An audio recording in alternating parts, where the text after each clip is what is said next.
Edit: a single dad was replaced by the chairman's son.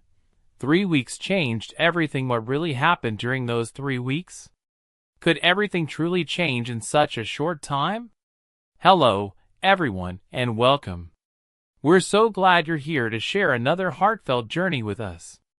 If you enjoy stories about resilience, dignity, and second chances, please subscribe to the channel and turn on notifications so you never miss a new story. Your support helps us continue bringing meaningful stories to life. Thank you for watching, for being part of this community, and for encouraging us with every view, like, and kind word. Before we begin, tell us in the comments, what do you think can change the most in just 3 weeks? Now, let's step into the beginning of this unforgettable story. The easiest thing in the world to inherit is a title. The hardest thing to earn is respect. The Monday morning air inside Hawthorne Industrial Systems carried the familiar scent of fresh coffee, polished wood, and quiet ambition as employees hurried through the glass lobby with tablets tucked beneath their arms and steaming paper cups in hand. For nearly 12 years, Ethan Walker had arrived before sunrise, turning on lights no one remembered to thank him for, reviewing overnight reports before anyone else logged in, and solving problems long before they reached the executive floor. Most people knew him simply as the operations manager who never raised his voice, never sought attention, and somehow kept the company moving even when everyone else believed success happened naturally. At 39, Ethan had learned that being a single father left little room for pride. Every decision he made revolved around one person waiting at home. His 8-year-old daughter, Lily, believed her father could fix anything. He never wanted to prove her wrong. That morning felt different. Conversation stopped as employees received an unexpected calendar notification summoning everyone to the executive conference room. Curious whispers drifted through the hallways while department heads exchanged uncertain glances. Ethan quietly gathered his notebook and walked upstairs without rushing. He had seen enough surprise meetings to know they rarely brought good news. The conference room overlooked the downtown skyline, sunlight reflecting across the polished table where dozens of managers settled into uneasy silence. At exactly 9 o'clock, Chairman Richard Hawthorne entered with confident steps, followed closely by his 28-year-old son, Brandon Hawthorne, whose tailored navy suit looked as though it had never experienced an ordinary workday. Brandon smiled easily, greeting people by name despite having met most of them only once. Richard cleared his throat and folded his hands. "Thank you all for coming." The room became perfectly still.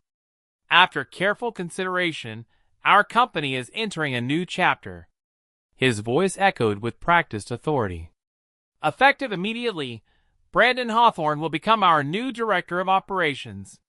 Several employees exchanged startled looks before polite applause slowly filled the room. Ethan remained motionless. Richard continued speaking as though reading from a prepared script. "Ethan Walker has served this company faithfully for many years, and we appreciate his contributions. He will assist Brandon during a 3-week transition period before stepping away from the position." The applause faded. Someone near the back lowered their eyes. Someone else quietly sighed. Brandon walked toward Ethan with an extended hand and an effortless smile. "I'm looking forward to learning from you," he said. Ethan stood, accepted the handshake, and answered with calm sincerity, "I hope the company succeeds." Nothing more. No protest. No bitterness. No argument. The silence that followed somehow weighed more than any confrontation could have. Claire Bennett, the company's human resources director, watched the exchange from across the table. She expected disappointment, perhaps even frustration. Instead, she saw something unusual in Ethan's steady expression. It was not defeat. It was quiet dignity, the kind that rarely announced itself but somehow filled an entire room. Outside the conference room windows, the city continued its ordinary rhythm, unaware that one decision had just changed the future of everyone inside. And as Ethan calmly gathered his notebook and walked toward the door, no one realized they had just watched the most valuable person in the building quietly begin to disappear. Tuesday arrived without ceremony, yet the atmosphere inside Hawthorne Industrial Systems felt noticeably different. The familiar rhythm of keyboards, ringing phones, and quiet conversations had been replaced by careful glances and unfinished sentences. People worked, but they also watched. Brendan Hawthorne occupied the spacious operations office that had belonged to Ethan for years, rearranging furniture before reading a single project file. Family photographs disappeared from the bookshelf. Process binders that had been organized by color and department were stacked into cardboard boxes. A brand new framed mission statement replaced the simple calendar Ethan had used to track every major client deadline. Brendan leaned back in his leather chair and smiled. "We are going to modernize everything," he announced confidently during the morning leadership meeting. "Old systems create old thinking. We are going to start fresh." Several managers exchanged uncertain looks but nodded politely. Claire Bennett quietly wrote notes without lifting her eyes. Ethan sat near the end of the conference table, answering questions only when someone asked directly. Every explanation was calm, detailed, and surprisingly brief. When Brendan interrupted to say, "I think we can skip that part," Ethan simply nodded and crossed another item off his transition checklist. There was no argument. No attempt to defend years of experience. By lunchtime, Brendan had canceled 2 weekly coordination meetings because they seemed unnecessary. He replaced them with a single online dashboard that promised real-time visibility into every department. The presentation looked impressive. Bright charts covered the large monitor, while colorful graphs climbed steadily upward. Employees applauded politely. Ethan noticed one missing feature immediately. The dashboard collected numbers, but it ignored the relationships between suppliers, shipping schedules, maintenance cycles, and customer priorities that had quietly held everything together for years. He almost spoke. Instead, he remained silent. After the meeting, Claire caught up with him in the hallway. "You could have corrected him," she said softly. Ethan smiled with the same quiet warmth he carried through every difficult day. "People rarely learn from being embarrassed," he answered. "Sometimes they have to discover the missing piece themselves." Claire watched him walk away, puzzled by his calm. Most people fought to protect their position. Ethan seemed determined only to protect the company. That afternoon, Brendan proudly sent new operating procedures to every department without asking for final reviews. Several supervisors attempted to clarify conflicting instructions, but Brendan dismissed their concerns with confident optimism. "If everyone simply follows directions, everything will work." Ethan received copies of every email. He responded to each question privately with complete explanations, careful not to undermine Brendan's authority. More than once he solved problems before they reached senior leadership, quietly preventing delays that no one noticed because the crisis never fully appeared. As the workday ended, Ethan shut down his computer exactly at 5:30, something he almost never did before. He drove home through steady evening traffic beneath a sky painted with soft shades of orange and blue. His aging pickup truck rattled slightly over familiar roads, but the moment he pulled into the driveway, every weight from the office seemed to disappear. Lily burst through the front door wearing mismatched socks and holding a science project covered with colorful construction paper. "Daddy, I got an A+" she shouted before he even stepped out of the truck. Ethan laughed, lifted her into a hug, and admired every handwritten sentence as though it were the greatest achievement in the world. For the first time that entire day, his smile reached his eyes. Inside their modest home, dinner was simple, laughter came easily, and no one cared about job titles. Yet miles away, Inside the glowing offices of Hawthorne Industrial Systems, invisible cracks had already begun spreading beneath the polished surface, and almost no one realized they had started the very moment the quiet architect of the company chose silence instead of pride. By the end of the first week, confidence still echoed through the executive floor, but certainty had quietly begun to fade. Brandon Hawthorne walked briskly from meeting to meeting with polished presentations and ambitious promises, insisting that every department was adjusting exactly as planned. On paper, the numbers appeared stable. In reality, small problems were multiplying beneath the surface, like tiny cracks spreading through solid glass. A shipment that had always arrived on Wednesday showed up 2 days late because a long-trusted supplier had not received the revised scheduling instructions. A manufacturing supervisor waited 3 hours for an approval that used to take 10 minutes. Customer service representatives found themselves apologizing for delays they could not explain. Nobody blamed Brandon openly.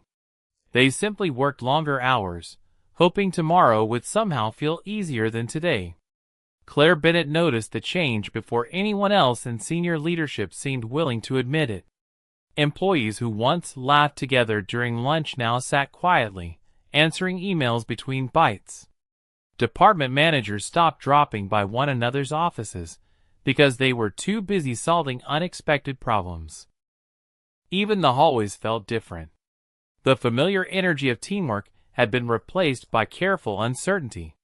One afternoon, Claire walked through the operations floor carrying several personnel files when she overheard 2 veteran supervisors speaking in lowered voices near the warehouse entrance.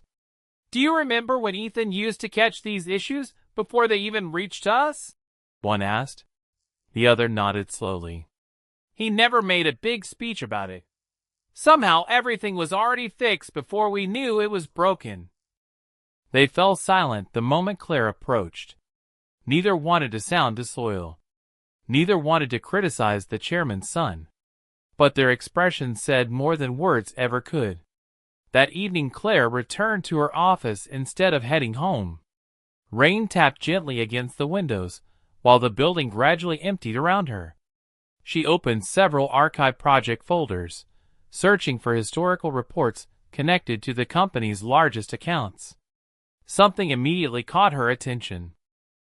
Nearly every successful project from the previous decade contained detailed notes, contingency plans, supplier relationships, and handwritten observations signed with the same initials. E.W. She opened another file. Then another. The pattern repeated itself. Whenever a difficult decision had protected an important customer or prevented an expensive delay, Ethan's quiet recommendations appeared somewhere behind the scenes. His name rarely appeared on the final presentation. His fingerprints were simply everywhere else. Claire leaned back in her chair, staring at the growing stack of documents. She realized she had spent years seeing Ethan as dependable without fully understanding why everyone trusted him so completely. He had never tried to become the face of success. He had simply become its foundation. Meanwhile, Ethan continued arriving every morning with the same calm expression. He spent hours explaining procedures, introducing Brandon to longtime vendors, and documenting information that existed mostly inside his own memory. Brandon often thanked him politely before announcing a completely different approach. Ethan never argued. He answered every question with patience, and then quietly returned to his desk. Late Friday afternoon, a longtime client named Franklin Agricultural Equipment called requesting Ethan directly. The receptionist hesitated before explaining that leadership responsibilities had changed. There was a long pause on the line.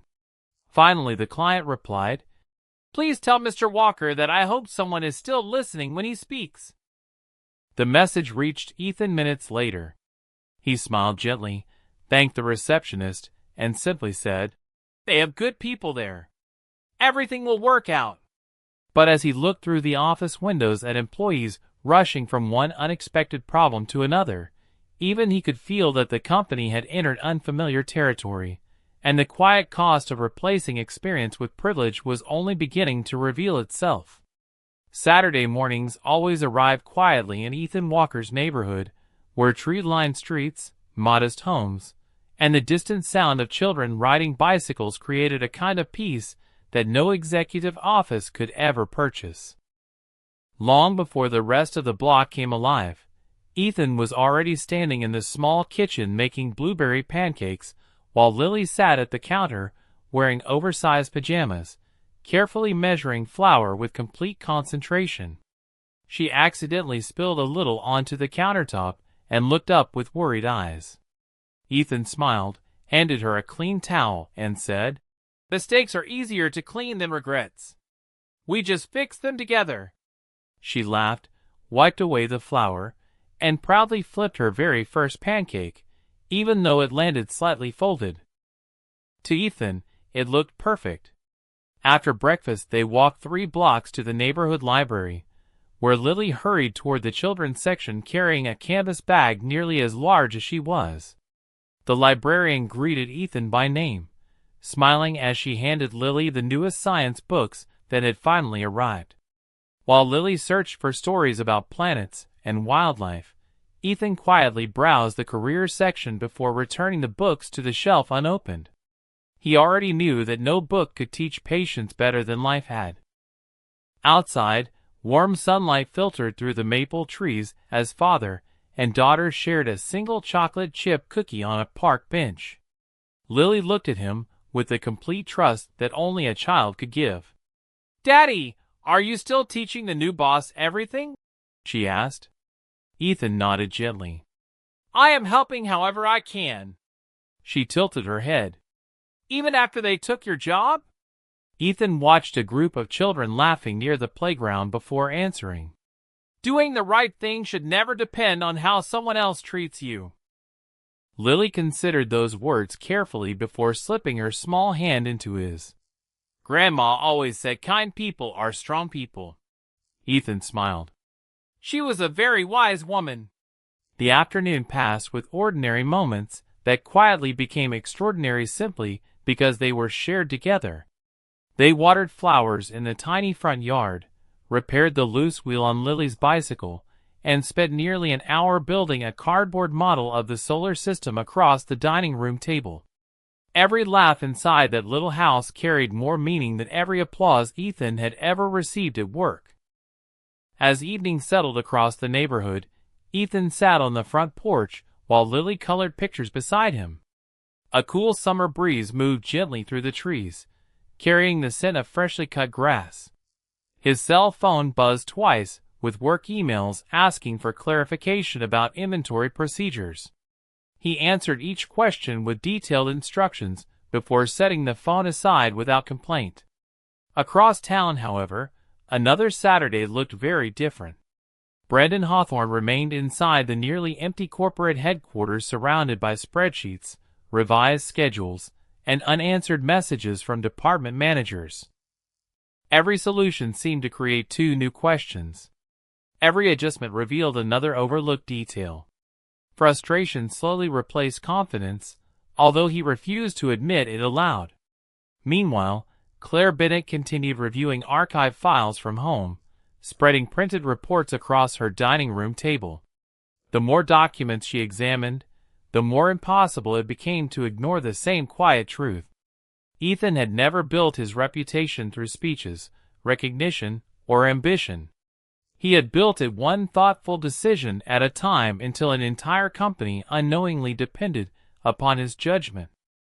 And while most people believed leadership belonged to the person sitting in the largest office, Claire was beginning to understand that true leadership often went home each evening to help an 8-year-old finish her homework before quietly answering one more email from the company that no longer seemed to recognize its greatest strength. Monday morning marked the beginning of the 3rd week, and for the first time in the company's history, uncertainty reached the executive floor before the employees did.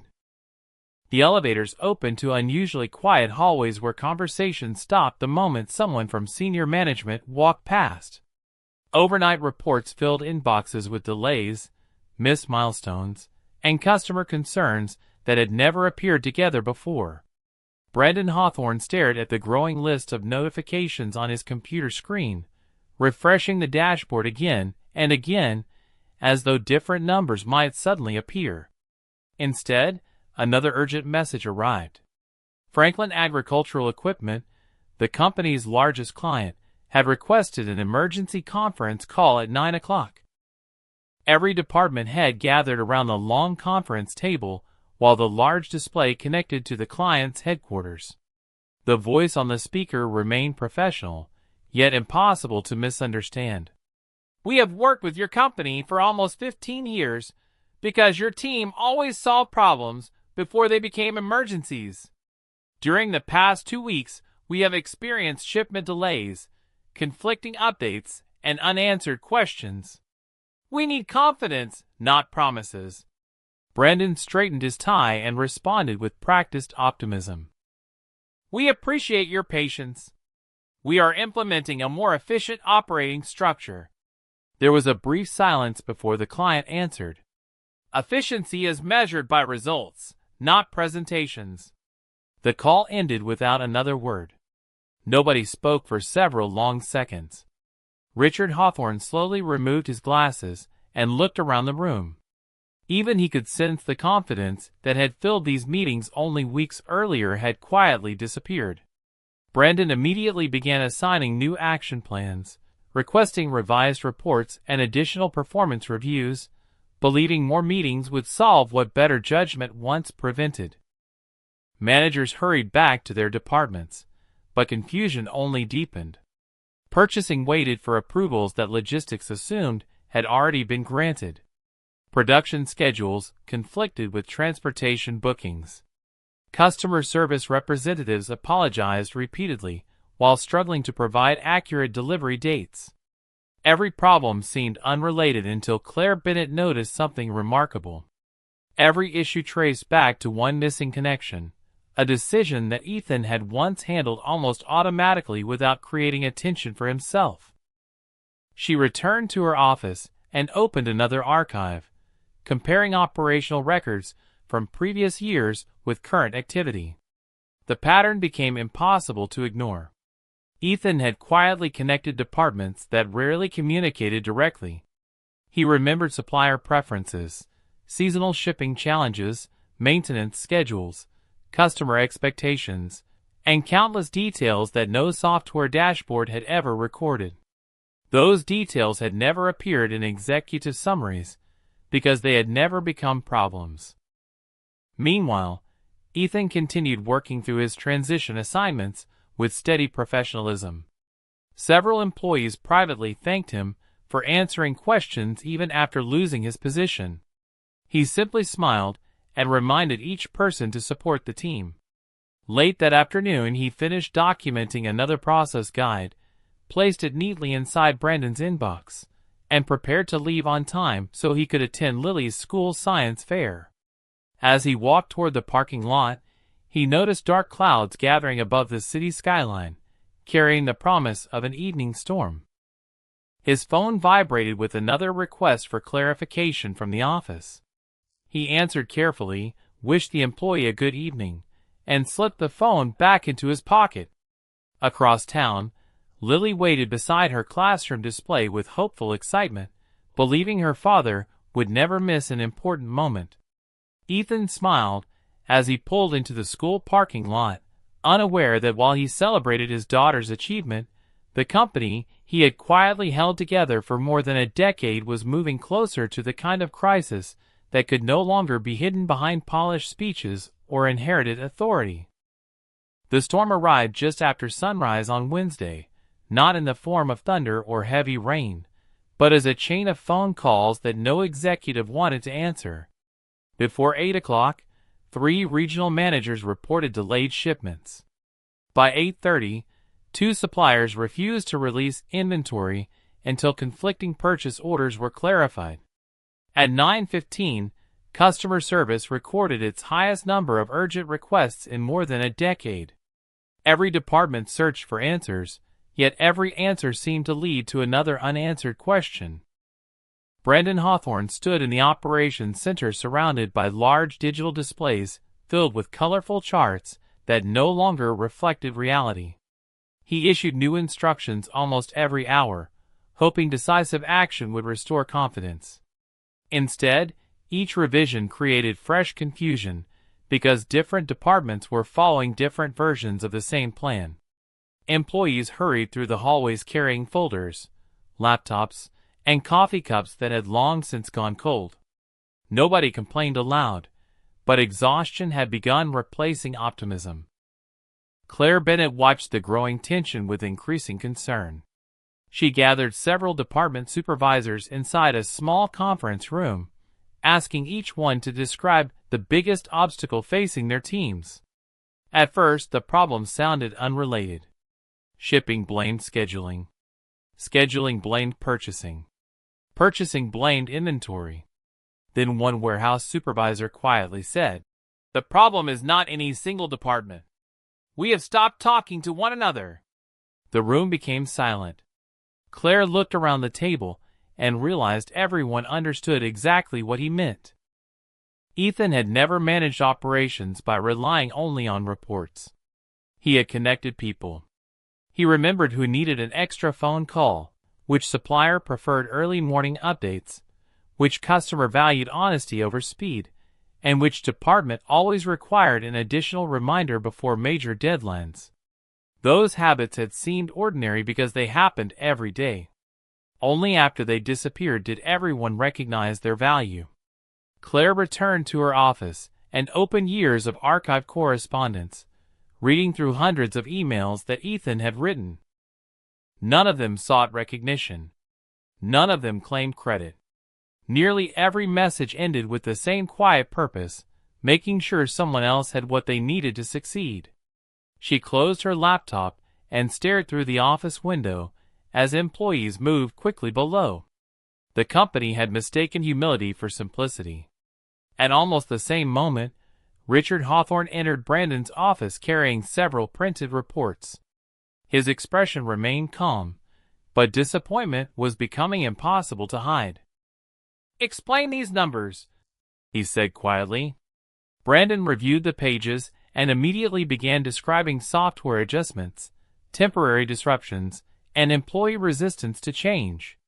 Richard listened without interruption before asking a single question. "Who understands this entire operation better than anyone else?" Brandon hesitated. For the first time since becoming director of operations, confidence gave way to uncomfortable honesty. He lowered his eyes and answered softly, "Ethan." Richard said nothing more. The silence itself felt heavier than criticism. Across town, Ethan spent his lunch break sitting on a wooden bench outside Lily's elementary school after volunteering to help students prepare for the upcoming science showcase.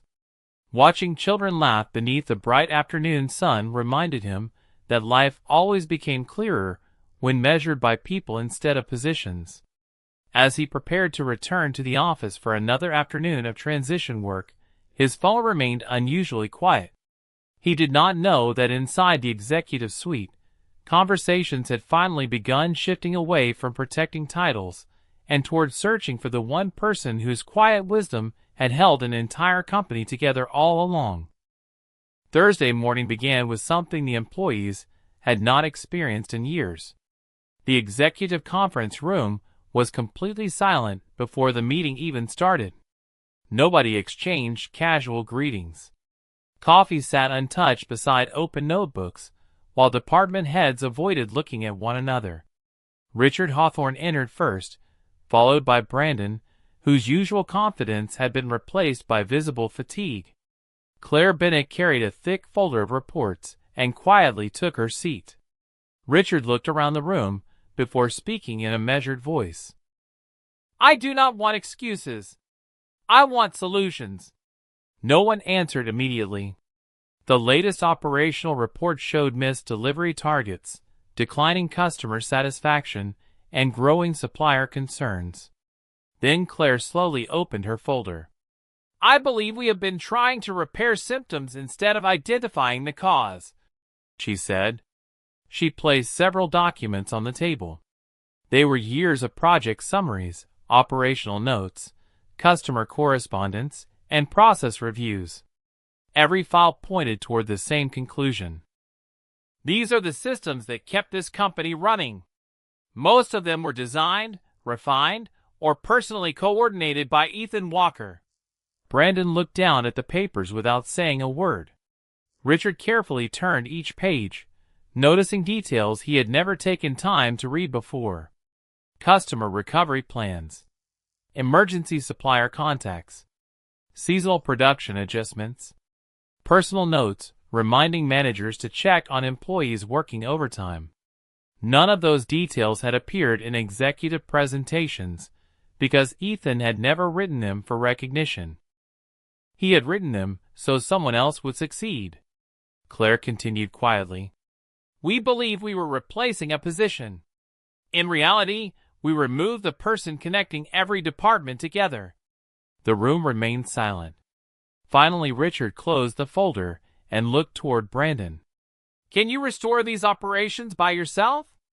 Brandon hesitated for several long seconds before slowly shaking his head. Pride fought against honesty, but honesty finally won.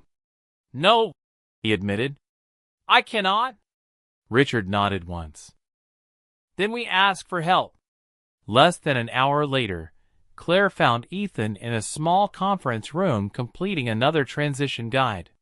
His desk had already been partially cleared, leaving only a family photograph of Lily, a notebook filled with handwritten reminders, and a simple ceramic coffee mug.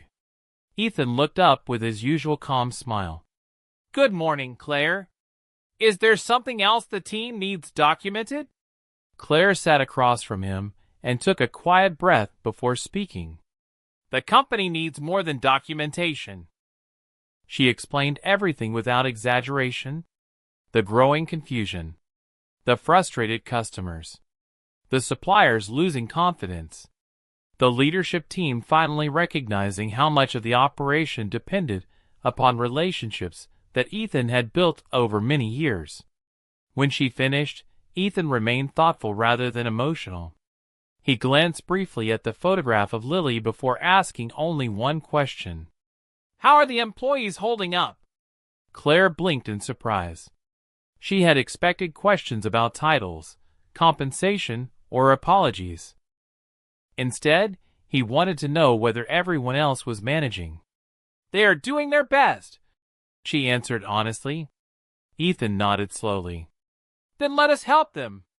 Claire looked at him with genuine admiration. You are not asking for your position back? Ethan smiled gently. Positions come and go. Good people should not lose sleep because of a difficult season.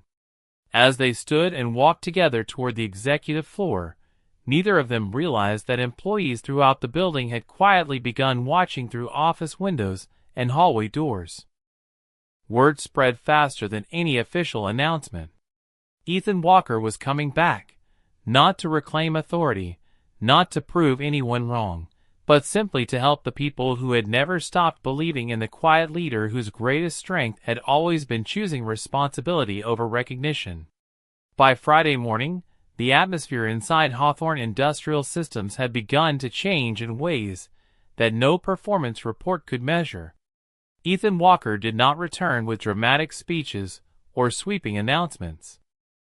He walked through the front entrance carrying the same worn leather notebook he had used for years, greeting the receptionist by name, thanking the maintenance crew for arriving early, and stopping briefly to ask a warehouse employee how his wife was recovering from surgery. Those simple conversations reminded everyone that Ethan had never managed a business by memorizing numbers alone. He remembered people. Within the first hour, he gathered representatives from purchasing, logistics, production, customer service, and shipping around a single conference table. There were no elaborate presentations and no complicated charts. Ethan simply smiled and said, "Let us start by listening to one another." One by one, each department described its challenges, while the others listened without interruption. As the conversation continued, disconnected problems slowly revealed themselves as pieces of the same puzzle. Ethan wrote short notes across several pages before quietly assigning practical solutions. Purchasing would call suppliers directly instead of relying only on automated notifications. Logistics would restore the communication schedule that had existed before the transition. Customer service would contact key clients personally to explain realistic timelines instead of making uncertain promises. Every instruction was clear, respectful, and focused on cooperation rather than blame. Employees left the room with something they had not felt in weeks: confidence. Throughout the afternoon, phones that had carried complaints began receiving messages of appreciation from customers who simply wanted honest communication. Longtime suppliers welcomed Ethan's familiar voice with visible relief, agreeing to adjust deliveries because they trusted his word. Franklin Agricultural Equipment accepted a revised production schedule after Ethan personally explained every step of the recovery plan. "I knew you would tell us the truth," the client's president said before ending the call. Ethan thanked him without mentioning that he no longer officially held the leadership position. Richard Hawthorne watched much of the day from the executive floor through the glass walls overlooking the operations center. He noticed employees smiling again. Managers stopped rushing from crisis to crisis because they were finally speaking with one another instead of through disconnected reports. Even Brandon stood quietly near the back of the operations room, observing Ethan's calm leadership without interruption. For the first time, he saw details that no business school presentation had ever explained. Leadership was not controlling every conversation. Leadership was creating an environment where everyone else could succeed together. Late that afternoon, Richard asked Claire to bring him the original recommendation letters written during Ethan's first years with the company. As he read through them, one sentence caught his attention. It had been written by a retired executive more than a decade earlier. "Ethan Walker has an unusual gift. People trust him because he always places the mission ahead of himself." Richard slowly lowered the page and closed his eyes. He realized that over the years, he had celebrated visible success while overlooking the quiet character that made such success possible. Downstairs, Ethan finished another meeting and thanked every employee for their hard work before collecting his notebook. As he prepared to leave in time to have dinner with Lily, Brandon approached him with unsteady confidence. He hesitated before finally speaking. "I thought leadership meant having the right answers," he admitted softly. Ethan smiled with the same quiet grace that had carried him through every difficult day. "The best leaders spend more time asking the right questions." Brandon nodded silently, understanding that the greatest lesson he had received during those 3 weeks had never been written inside a management manual, but had been demonstrated every day by the man whose dignity had quietly transformed an entire company without ever demanding recognition. The following Monday, every employee received an invitation to an all-company meeting in the main auditorium. This time the room filled with curiosity instead of uncertainty. Managers stood beside warehouse employees. Receptionists sat next to executives.